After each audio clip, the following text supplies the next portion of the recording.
Hello hi बच्चों, क्या हाल चाल। तो आज हम आपके लिए एक न्यू लेक्चर में आए हैं जिसमें आपको चार्ज का बेसिक इंट्रोडक्शन के बाद आपको कूलॉम लॉ करवा दिए थे। और कूलॉम लॉ के बाद आज स्टार्ट हो रहा है आपका इलेक्ट्रिक फील्ड। क्या? इलेक्ट्रिक फील्ड का प्रॉपर्टी आज हम लोग देखेंगे। ठीक है, ऐसा है कि कुछ बेसिक बातें आपको बताई गई थी। बेसिक बातें क्या थी? अगर Q धन आवेशित है, क्या कोई चार्ज है Q जो क्या है, धन आवेशित है, तो इलेक्ट्रिक फील्ड इसका क्या होता था? बाहर के तरफ होता था। क्या होता था? बाहर के तरफ। ठीक है। और यदि कोई चार्ज नेगेटिव था तो इसका चार्ज क्या होता था? अंदर के तरफ। क्या होता था? अंदर के तरफ। ठीक है। तो ये चीजों को आप हमेशा ध्यान रखेंगे कि हमेशा धन आवेश अपने से दूर जाते हुए इलेक्ट्रिक फील्ड जनरेट करता है।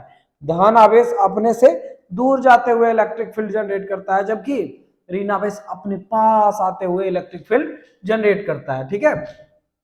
इसी कड़ी में हम लोग इसका प्रॉपर्टी भी थोड़ा जानेंगे कि इलेक्ट्रिक फील्ड है क्या।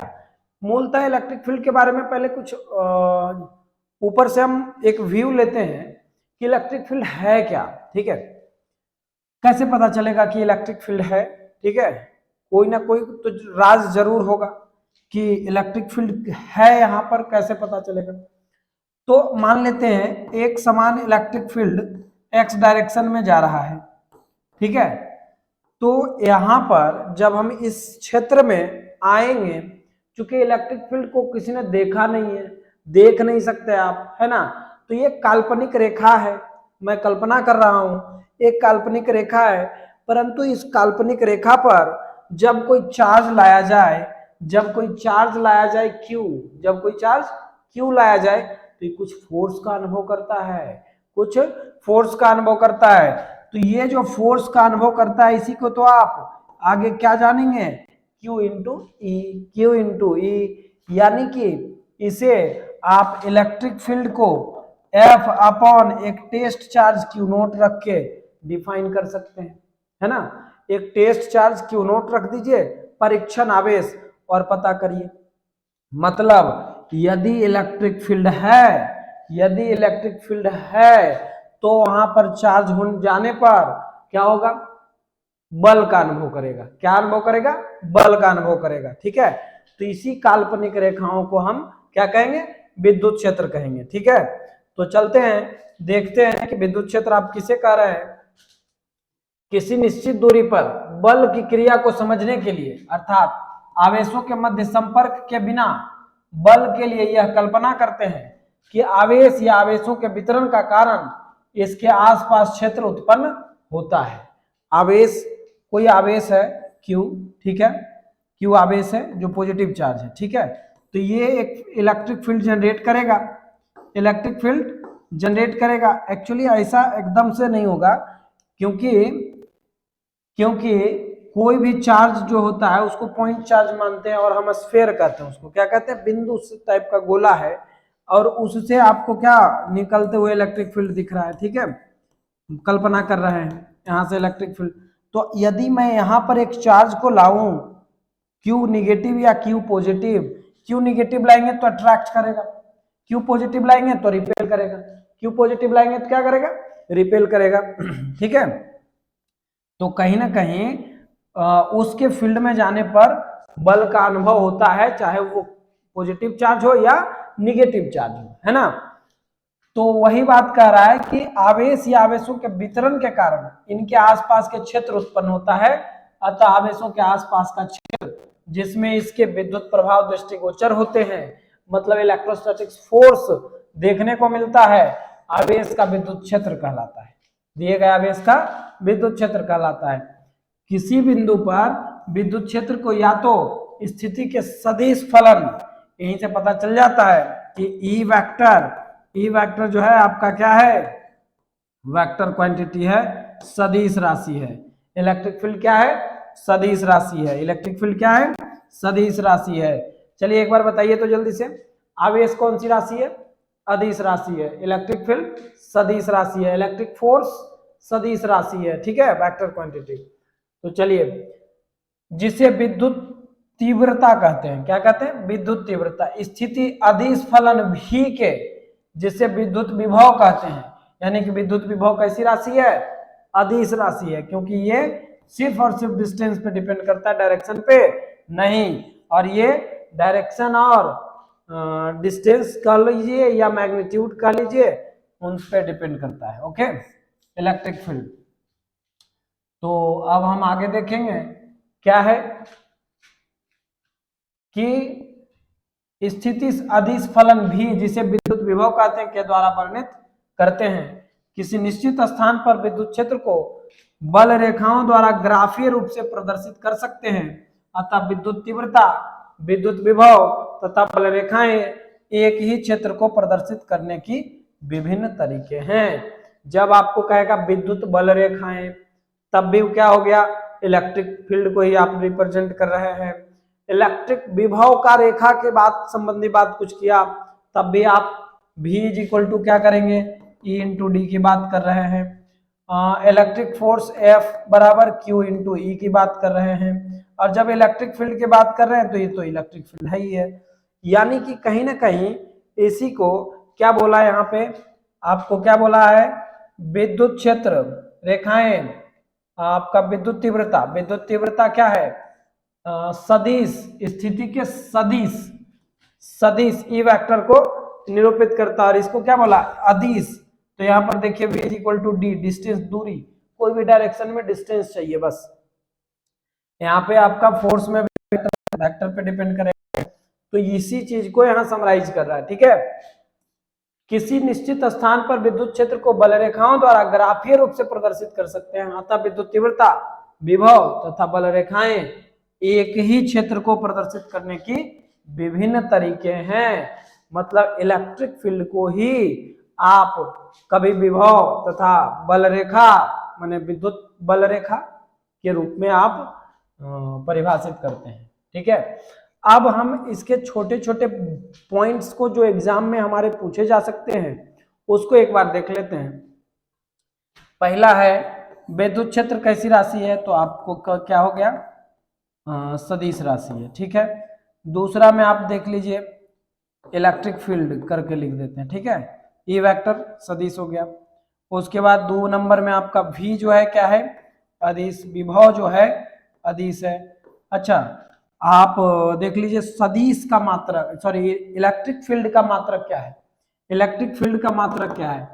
एक मिनट, हम कलर चेंज करते हैं। इलेक्ट्रिक फील्ड का मात्रक क्या है? न्यूटन पर कूलम होता है। दूसरा मात्रक क्या होता है? दूसरा मात्रक क्या होता है? इलेक्ट्रिक फील्ड का दूसरा मात्रक क्या होता है? या वोल्ट पर मीटर होता है। क्या होता है? वोल्ट पर मीटर। इसका क्या है? विभव का, विभव का क्या है? वोल्ट, विभव का वोल्ट या जूल पर कूलम, जूल पर कूलम। ठीक है, तो विद्युत विभव कैसी राशि है? अदिश राशि। इसका मात्रक क्या है? वोल्ट, वोल्ट या जूल पर कूलम। न्यूटन, इलेक्ट्रिक फील्ड के लिए भी देख लिए, न्यूटन पर कूलम या वोल्ट पर मीटर। ठीक है, धन आवेश में विद्युत क्षेत्र रेखा क्या होती है? बाहर जाते हुए। ऋण आवेश में क्या होती है? अंदर आते हुए। तो इन सब चीजों को एकदम से ध्यान रखिए। चलिए आगे बढ़िए, नेक्स्ट स्लाइड पे आते हैं। नेक्स्ट स्लाइड पे आपका आ गया है बिंदु आवेश के कारण, बिंदु आवेश के कारण विद्युत क्षेत्र की तीव्रता, intensity of electric field due to a point charge. Point charge के कारण इलेक्ट्रिक फील्ड के बारे में जानेंगे। ठीक है, विद्युत क्षेत्र की तीव्रता एकांक परीक्षण आवेश पर लगने वाले बल के द्वारा व्यक्त की जाती है। आपसे पूछेगा विद्युत क्षेत्र की तीव्रता से आप क्या समझते हैं? तो आप कहेंगे, क्या कहेंगे?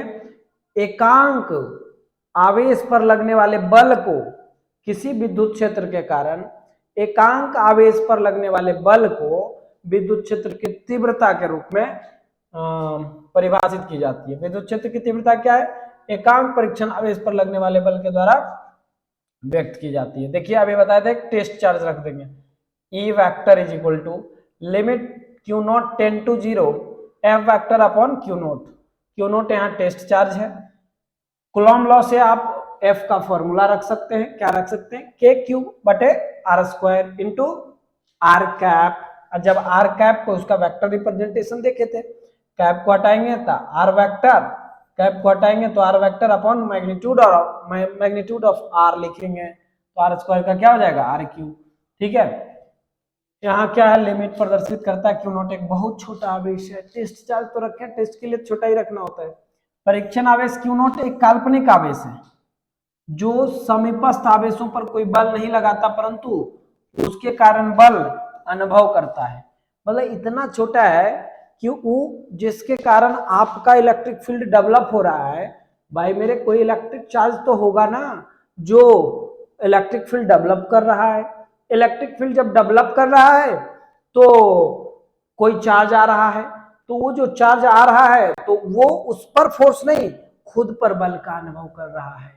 ठीक है, खुद पर बल का अनुभव कर रहा है तो उसे हम क्या कहते हैं, टेस्ट चार्ज। तो मैं एक बार समराइज करूंगा चीजों को। क्या यहाँ से सवाल बनते हैं कि विद्युत क्षेत्र की तीव्रता से आप क्या समझते हैं, और विद्युत क्षेत्र से आप क्या समझते हैं, और परीक्षण आवेश क्या है। हालांकि तीनों क्वेश्चन को आपको एकदम कस्टमाइज रूप में आपको मिलेगा। ठीक है, यहाँ पे मैं करवाऊंगा, बट ध्यान दीजिए अभी से। सवाल है आपसे कि विद्युत क्षेत्र क्या है, तो कहेंगे विद्युत क्षेत्र वह काल्पनिक रेखाएं हैं जिसके समीप कोई भी परीक्षण आवेश लाने पर उस पर बल का अनुभव होता है। तो हम यह कह सकते हैं, तब हम इस रूप में विद्युत क्षेत्र को परिभाषित करते हैं। ठीक है, वो एक बल अनुभव करता है तो विद्युत क्षेत्र, या फिर विद्युत क्षेत्र की तीव्रता को भी आप कह सकते हैं विद्युत क्षेत्र या विद्युत क्षेत्र की तीव्रता, दोनों को आप लिख सकते हैं एक जैसा। लेकिन जब आपसे पूछता है कि परीक्षण आवेश क्या है, तो सवाल है कि किसी भी पॉइंट चार्ज के कारण उत्पन्न विद्युत क्षेत्र के समीप जब हम कोई छोटा आवेश क्यू नोट लाते हैं तो वह कुछ बल अनुभव करता है। वह आवेश अत्यंत ही छोटा है, बहुत छोटा होता है, इसे ही हम परीक्षण आवेश कहते हैं। ठीक है, देखिए परीक्षण आवेश एक काल्पनिक आवेश है जो समीपस्थ आवेशों पर कोई बल नहीं लगाता है परंतु उनके कारण बल अनुभव करता जरूर है। ठीक है, यानी कि मैं नेक्स्ट क्वेश्चन, सॉरी नेक्स्ट आ गया क्या, विद्युत क्षेत्र की तीव्रता। विद्युत क्षेत्र की तीव्रता, ठीक है, विद्युत क्षेत्र की तीव्रता के गुण, विद्युत क्षेत्र की तीव्रता के गुण, property of electric field intensity, काफी इंपॉर्टेंट पॉइंट है बोर्ड के पॉइंट ऑफ व्यू से या फिर कंसेप्ट के पॉइंट ऑफ व्यू से, आईआईटी जेईई की बात करें तो भी। ठीक है, ध्यान रखने वाला पॉइंट है। पहली बात जो आपको मैं बता दिया, क्या बताया, यह सदिश राशि होती है। ठीक है, इसकी दिशा धन आवेश द्वारा अनुभव किए गए बल की दिशा के बराबर होती है। हाँ, इसकी दिशा इलेक्ट्रिक फील्ड के डायरेक्शन का दिशा, जैसे फिर से देख लीजिए, अब इलेक्ट्रिक फील्ड के डायरेक्शन यहाँ पर क्या है, अगर कोई पॉजिटिव चार्ज है तो यहाँ पर जो टेस्ट चार्ज आप लाएंगे वो पॉजिटिव ही लाएंगे। क्या लाएंगे, पॉजिटिव ही लाएंगे। जब पॉजिटिव लाएंगे तो ये आगे की ओर जाएगा, आगे की ओर जा रहा है तो जो इलेक्ट्रिक फील्ड, जो धन आवेश, इसके लिए आप ध्यान रखेंगे कि जिस इलेक्ट्रिक फील्ड में कोई टेस्ट चार्ज आके, जो धन आवेश है, धन आवेशित चार्ज आकर जो बल जिस दिशा में अनुभव किया है उसी दिशा में इसका इलेक्ट्रिक फील्ड का डायरेक्शन होता है। ठीक है, हाँ, इस बात को आप जरूर ध्यान रखेंगे। हाँ, इलेक्ट्रिक फील्ड का डायरेक्शन किस इलेक्ट्रिक फील्ड का डायरेक्शन तय करने के लिए आप टेस्ट चार्ज के रूप में क्या लेंगे, धन आवेश, पहले भी बताए हैं। और अभी क्या है, ऋण आवेश नहीं ले सकते हैं। ठीक है, धन आवेश ही लेंगे क्योंकि इसका डायरेक्शन को, दिशा को कौन बताएगा, धनात्मक आवेश ही बताएगा। आपको बताए हैं ऋणात्मक आवेश में अट्रैक्शन होगा, ऋणात्मक आवेश में अट्रैक्शन होगा तो हो सकता है कि ये फोर्स इलेक्ट्रोस्टैटिक्स नहीं होकर ग्रेविटेशनल फोर्स हो जाए। ठीक है, तो आप धन आवेश पर ही जाएंगे टेस्ट करने के लिए। इसका SI मात्रक न्यूटन पर कूलॉम होता है। इसकी बीमा MLT -3 M इनवर्स होता है। देखिए इसको याद रखने के लिए 2-3 बातें आपको याद रखनी चाहिए। क्या क्या, पहले आप देख लीजिए, बल का बीमा पता होना चाहिए, ठीक है।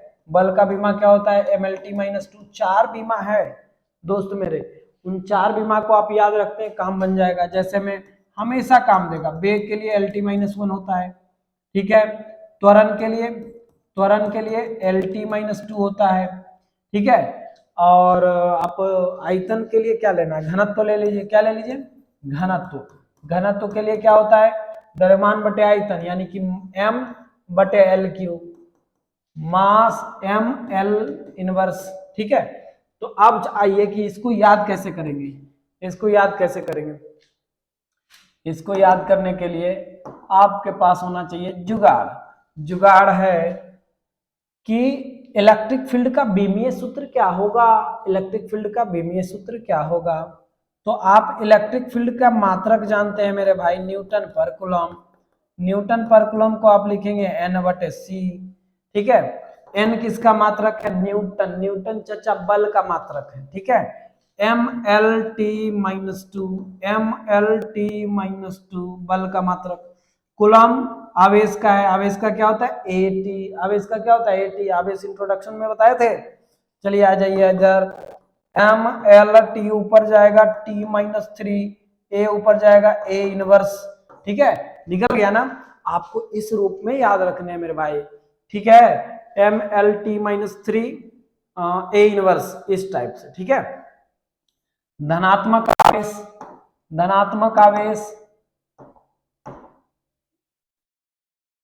वंस अगेन, ठीक है। धनात्मक आवेश पर वैद्युत बल विद्युत क्षेत्र की दिशा में होता है, बताया था। ऋण आवेश पर विपरीत दिशा में होता है। उस टाइम वाला थोड़ा सा आप ध्यान दीजिएगा, वहां पे उल्टा हो गया था, ठीक है। तो धनात्मक आवेश पर वैद्युत बल क्षेत्र की दिशा में होता है, धन आवेश हमेशा विद्युत क्षेत्र की दिशा में ही इलेक्ट्रिक फोर्स का डायरेक्शन होगा, जबकि ऋण आवेश आप लाते हैं तो इसके उल्टा डायरेक्शन में होगा। ऋण आवेश के लिए इसके उल्टा डायरेक्शन में, विपरीत दिशा में होता है, ध्यान देना है, ठीक है। इलेक्ट्रिक फील्ड के डायरेक्शन में ही धन आवेश के द्वारा लगाया गया बल का डायरेक्शन होता है, जबकि ऋण आवेश का फोर्स का डायरेक्शन जो होगा इलेक्ट्रिक फील्ड के डायरेक्शन के अपोजिट डायरेक्शन में होगा। डीपली समझते हैं इसको एक बार, ठीक है। देखिए एक फोर्स ऑफ डायरेक्शन इधर की तरफ है, यहाँ पर एक क्यू पॉजिटिव लाए हैं, तो क्यू पॉजिटिव क्या करेगा, क्यू पॉजिटिव चार्ज तो इस तरह का एक फील्ड जनरेट करेगा, ठीक है। तो इसको इधर से अपोज करने वाला कोई तो है नहीं, तो ये उसी डायरेक्शन में चला जाएगा, ठीक है।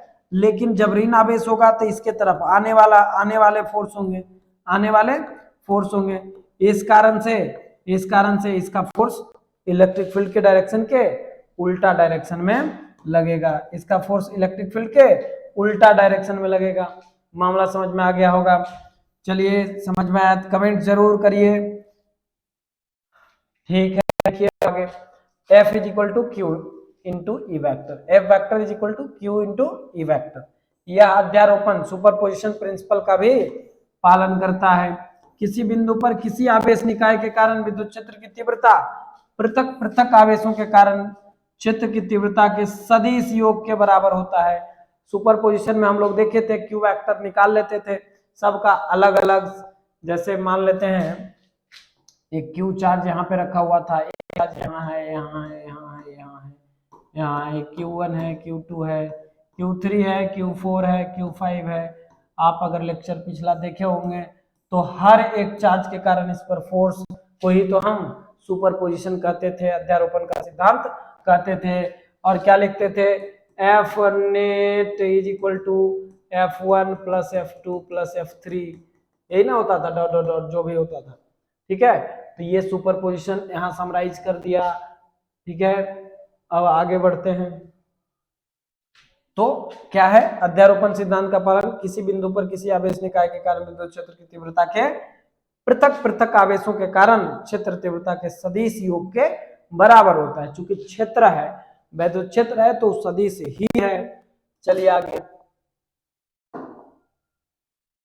नेक्स्ट है आपका बहुत ही इंपॉर्टेंट स्लाइड है ये, यहां से तो बोर्ड में क्वेश्चन लगभग टाइम कुछ आता ही रहा है।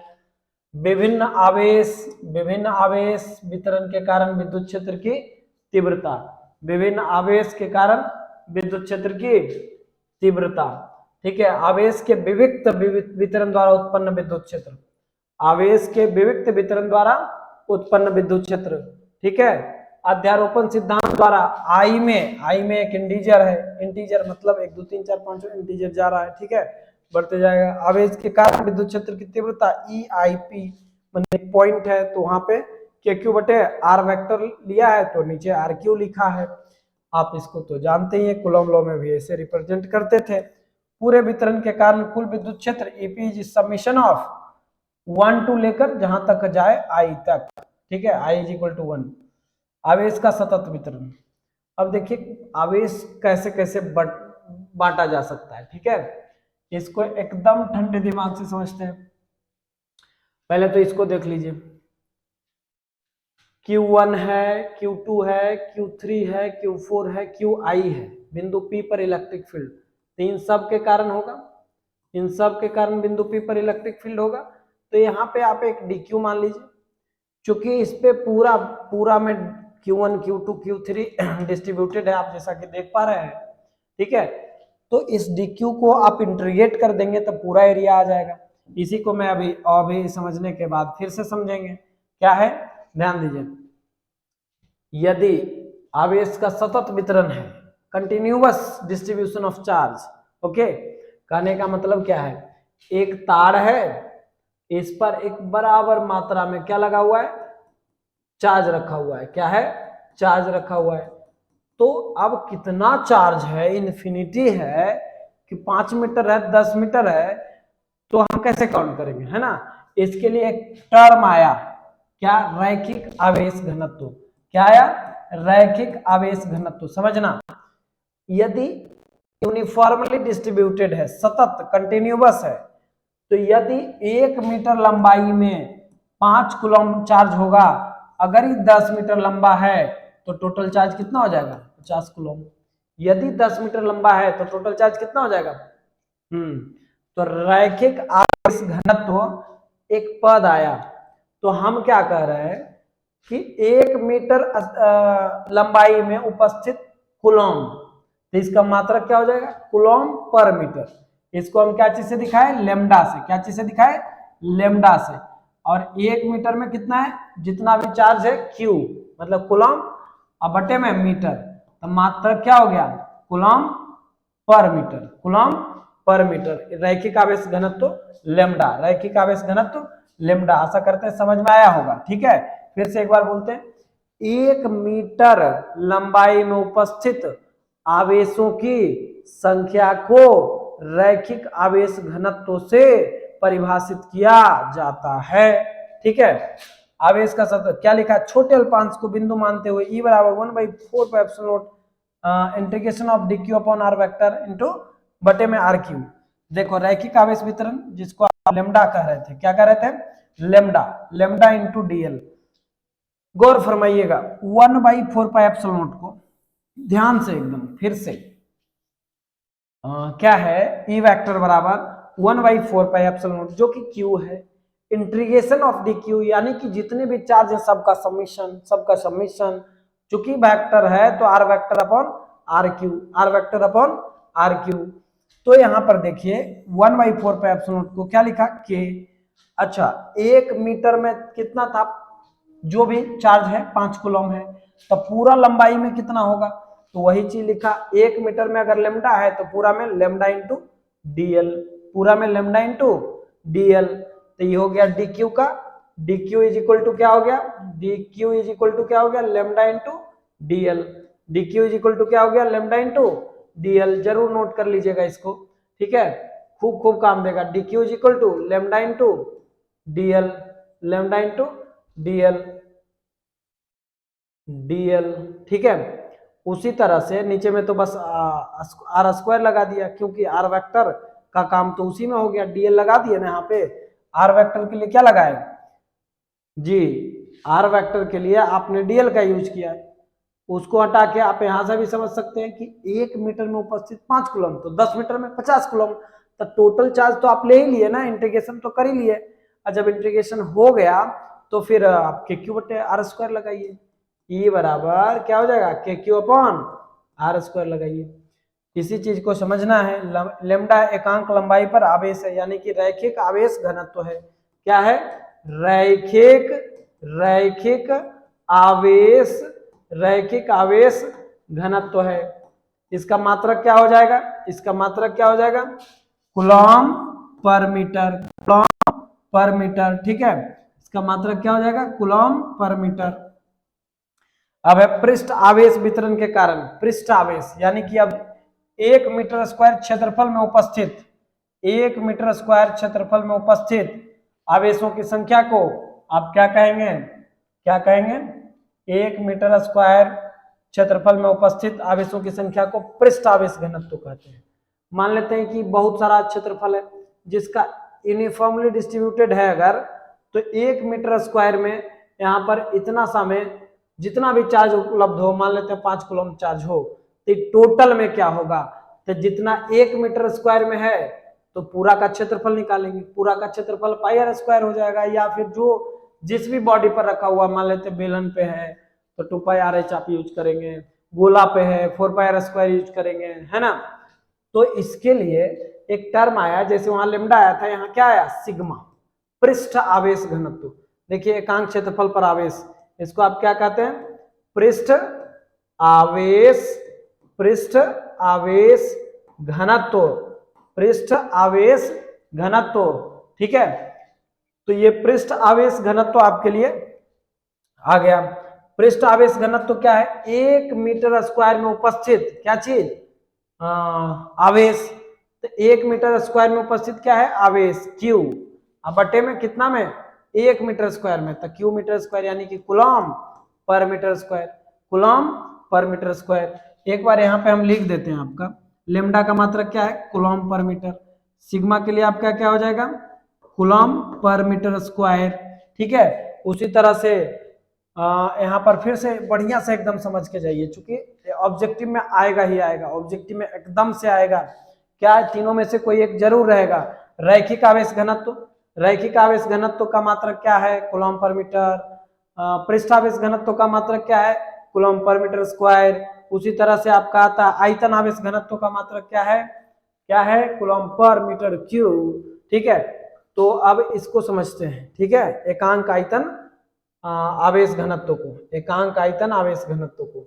अब देखिए ये तो क्षेत्रफल पे था, अब एक आ गया 3D में। मान लेते हैं गोला है, क्या है? गोला है। ठीक है, एक गोला में 1 मीटर क्यू आयतन होगा ना मेरे भाई, 1 मीटर क्यू आयतन में जितना उपस्थित है तो टोटल आयतन में उसका मल्टीपल।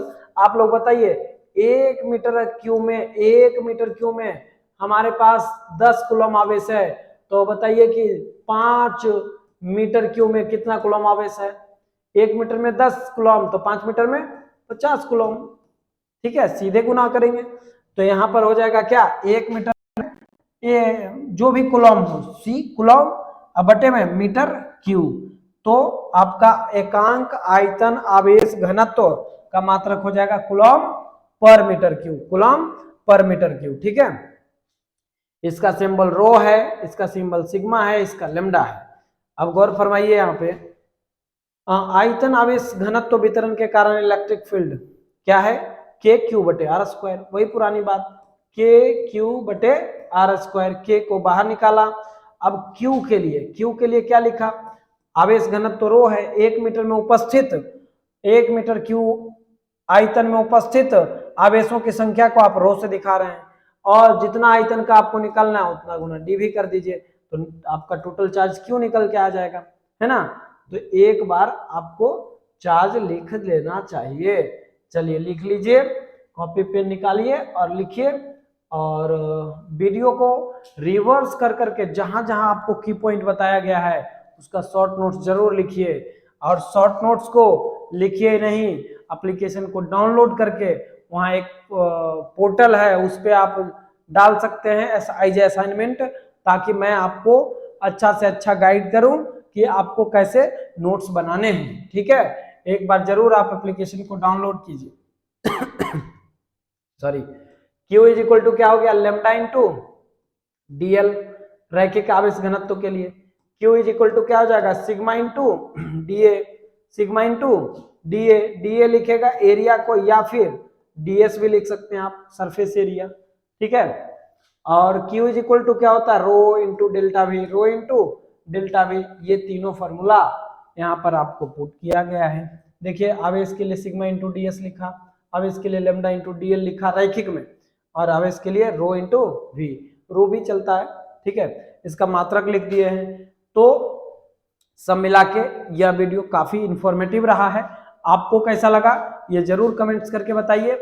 और इसका नेक्स्ट में जो है आपका हर चीज, जैसे वलय के कारण, आपका वलय के अक्ष पर स्थित बिंदु पर, वलय के खंड पर जो भी डायरेक्ट सवाल बनेंगे, हर एक चीज को हम आपको क्वालिटी के साथ देने का प्रयास करेंगे और कर रहे हैं। तो वीडियो में बने रहिए, सीरीज में बने रहिए, आप प्यार दे ही रहे हैं, इसमें कोई डाउट की बात नहीं है, ठीक है। तो बस इसी तरह बने रहें, लाइक करें, सब्सक्राइब करें और शेयर करें, अपने दोस्तों को बताएं, ठीक है। Okay, thank you.